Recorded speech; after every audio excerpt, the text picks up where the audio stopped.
আমরা মায়ানমার সীমান্তে সার্বক্ষণিক একটা দেখেছি আরাকান আর্মির সাথে মায়ানমার সরকারের মিলিটারির সাথে একটা যুদ্ধ অবস্থা সবসময় বিরাজ করছে, যার মধ্যে আমরা স্যান্ডউইচ হচ্ছি অনেকটা।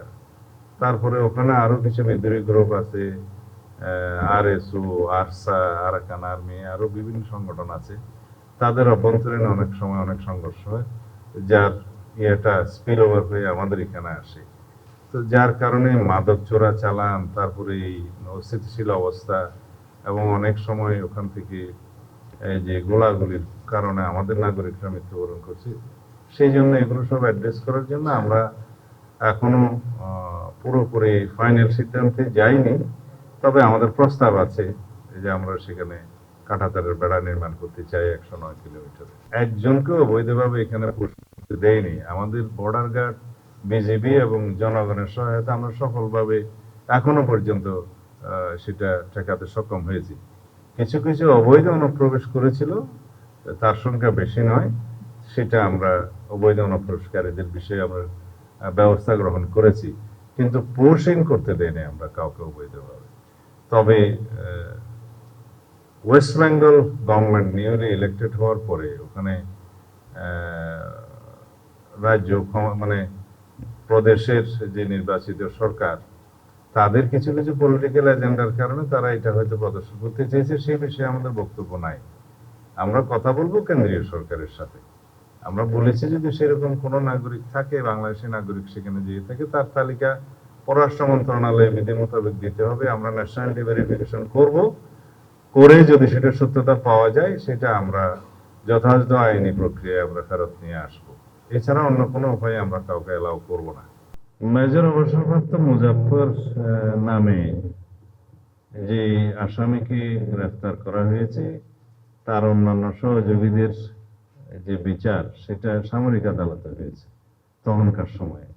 সেখানে কিছু ফাইন্ডিংস আছে। তিনি পলাতক ছিলেন, দীর্ঘদিন ভিন্ন নাম ধারণ করে পার্শ্ববর্তী দেশে পলাতক ছিলেন।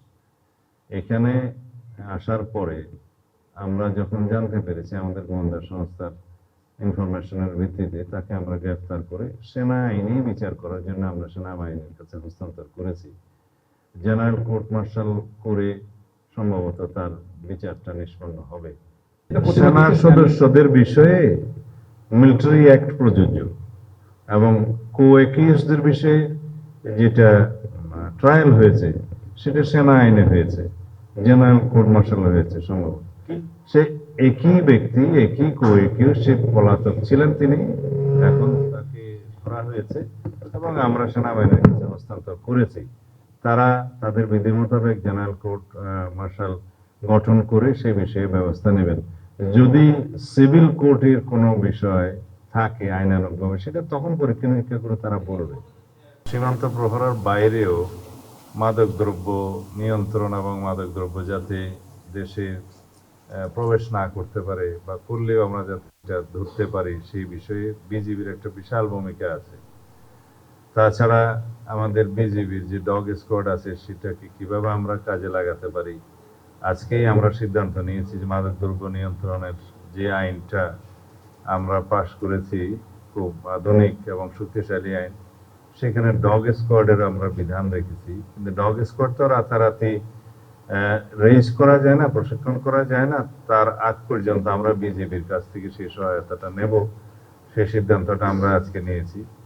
আর বিজেপিকে আরো স্ট্রেনথেন করার জন্য বিজেপির জনবল বৃদ্ধি, আমাদের যানবাহন, বিভিন্ন ইকুইপমেন্টস সংগ্রহ করা, অস্ত্র সংগ্রহ করা, এগুলোর বিষয়ে আমরা বিভিন্ন সিদ্ধান্ত নিয়েছি যেগুলো বিজেপিকে আরো শক্তিশালী করবে। এবং ইনেট টু সিভিল পাওয়ারের যে কার্যক্রমটা বিজেপির করে থাকে, সেই কার্যক্রমটাকে আমরা আরো বৃদ্ধি করার জন্য এবং শক্তিশালী করার জন্য বিভিন্ন রকমের সিদ্ধান্ত নিয়েছি।